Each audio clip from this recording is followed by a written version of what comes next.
Are you sick of people telling you that you are too much? Or is there someone in your life that you feel is too much? Well, on this week's podcast, I'm going to talk about how we as a society need to stop telling people that they are too much. Being told that you are too much is such a hurtful thing. I am going to talk about my experience with this and also my experience with my clients having other people tell them that they were too much, whether it be too much of a personality, too much in their confidence, too much even in their appearance with big hair or accessories or loud colors. It's really sad because how long have these women worked to feel like they're enough? In a lot of the work that I've done, the number one limiting belief I hear from my clients, from women in audience I've spoken to, is I am not enough.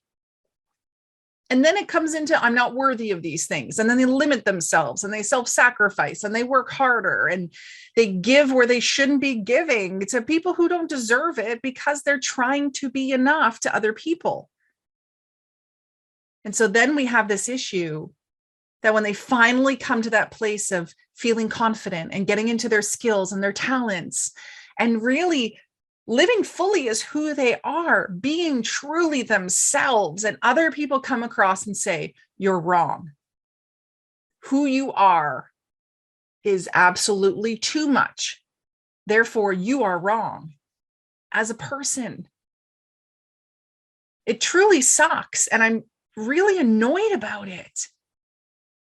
I've interviewed women in leadership roles, women who are successful in their business, and some of them say it's just not worth it. It's not worth not being accepted. It's not worth being kind of pushed out for who I am. I would rather fly under the radar than really stand in who I am. I intimidate people. I'm too confident for others. They're, threatened by me. It's sad. Why are we telling the people who are being truly themselves that they need to change? In reading Brene Brown's work, she's done so much research in finding out that I'm not enough is truly the number one limiting belief. And it drives me crazy that we are doing things as a society telling people that they're wrong for who they're being. I've had experiences with this, experiences as a child,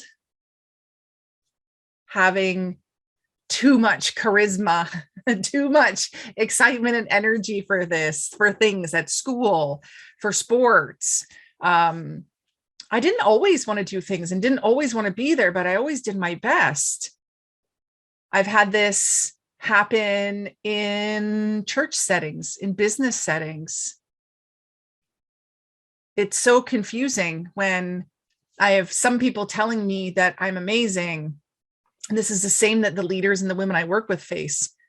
They have people that adore them, that are fans of them, that love them, that really say that there's nothing wrong with them at all.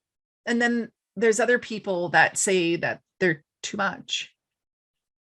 I had this even at a church retreat that I was at. Someone who I thought that I could trust and I'd been vulnerable in front of, ended up telling a group of strangers, women that I hadn't met yet, that I was too much, too confident, too dynamic. And it hurt me to the core. It made me feel like I was wrong for being me. I've seen this in clients I've worked with when I do the 360 feedback survey with them. People say they're too much. It's heartbreaking to tell them that information and for us to spend the time to decipher where is there truth in that. When that happened to me, I was embarrassed. I was shocked. I felt like there was a complete loss of trust in that relationship. And I very, very stealthily, I guess you could say, I hid the hurt and I and I left. And there were more events in the evening because this was happened over dinner. And I thought, I don't want to go back. I don't want to face everybody. I'm so embarrassed. I'm so mad. I'm upset. And then I thought, no, I have been spending so many years working on me, so many years on my flaws, my weaknesses, on toning down who I am, when really who I am and who you are, because I know you're listening. When you tone down who you are, your people can't find you. Your people don't know where you are. Your people need you and you're their solution. But if they can't find you because you're dulling yourself, we have a problem. The world already has enough problems. So in that moment, I'm crying, I'm alone, I'm questioning myself. I said, no, I've done the work. I have done the work. I am authentically myself. And if someone else can't handle it, it's not about me anymore. And in further conversation with this person, because I knew I had to repair it, I knew I had to talk to her, I knew I had to fix it, I realized in what she had said to me was that she didn't like herself. She didn't understand why I would be her friend, why I would be kind to her. Because me and my too muchness was really, she didn't understand how I could be her friend because she didn't like herself. And that just broke my heart and had me understand why she said what she said and why she did what she did. There are too many people out there that are telling other people that they're too much. And there's no opportunity to repair the relationship. There's no opportunity for conversation. So when I go through this with clients through a 360 survey, we either survey friends around them or employees or people on their team or colleagues, peers, coaches, other mentors, bosses. We go all over the place. And it's heartbreaking that when someone is shining brightly in what they are meant to do and shining brightly like a lighthouse, right? A lighthouse that's shining so that others can see them. So that others who are in their own storm, in the waves, in the craziness of the water, know where to go to find them, know where to go to find safety. If I toned down myself, if I wasn't who I was, I wouldn't have been able to help the people I've been able to help. Another week, I will do a podcast on not letting other people dull your sparkle, how to do that, how to deal with this. But I thought, why do the people who are shining brightly have to change? Society needs to change. The people who are telling them that they're too much need to change. Now I get there are some moments and people who aren't considerate of others and are taking the spotlight and are shining so brightly all the time, every minute. And it's tiring to be around them. I get that. I'm very energetically sensitive and I feel that from others. And so when I try to meet people with their energy, and if they have a lower energy, I'm either going to try to pick them up or I'm going to come back down to where they are. And so I was actually watching American Idol the other day, and there was a guy on it, and in his audition, boy, it was like they gave him some speed or something. He was flying around and doing all this crazy stuff, and it was too much, and it took away from his sheer talent because it was almost like he was trying to like bedazzle his the way he was, where really he had skills and talents that didn't need all the flashiness. And so when he's toned it down, we can hear him better. And I get it that in certain situations, that's how it needs to be. Like I'm not very flamboyant or too much in this episode because I want you to really hear me. And I'm coming to you from a place of this really sucks when it happens to you. It really sucks when you have goals and ambitions, and instead of putting your neck out, to reach for them, you'd rather take the backstage. You push it aside because for fear of what other people are going to say. We have to stop taking the wind out of these women's sails. We have to remember that they have fought hard for where they're at. And if we want to encourage women to move forward in leadership and encourage women to step into their full being, we have to stop cutting their legs off. We have to stop the whole tall poppy syndrome where, oh, they're doing well up there, let's get them down. Or that idea of the crabs in a bucket, where you can throw the crabs in the bucket and none of them will get out. Because even if they climb to the top, others will grab them and pull them down. And so I haven't done the research to know if women are doing this more to other women than men are. But in my experience, when I'm brought into corporate, I initially thought that the men were holding the women back. But what I found in working with these groups was that the women were afraid to step up, afraid to stand out. Because if they stood out too much, others would take them down. If they were vulnerable, others would use that as ammo to take them out. It's sad. It's so sad.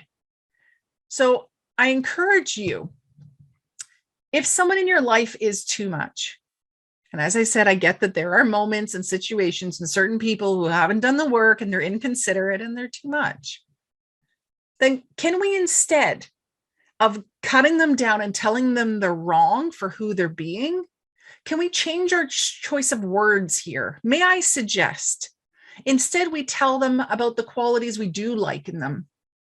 We praise, motivate, encourage on those good qualities that they have. And you can say things like, oh, wow, when you were, so let's look at this musician who was, dancing around and being all crazy and making his voice all wild, even though he just needed to sing. To say to him something like, oh, I love that moment when you toned it down. I love that moment where you were still and I heard your voice clearly. Maybe you've seen a speaker who was moving all around the stage, or someone on video or someone talking to you is like throwing their hands around and you're like, man, that's too much. Or the person was talking too loud or too fast. You can say, hey, do you mind just slowing down a little bit? You can say that. So let's change our words and focus on the good qualities they have.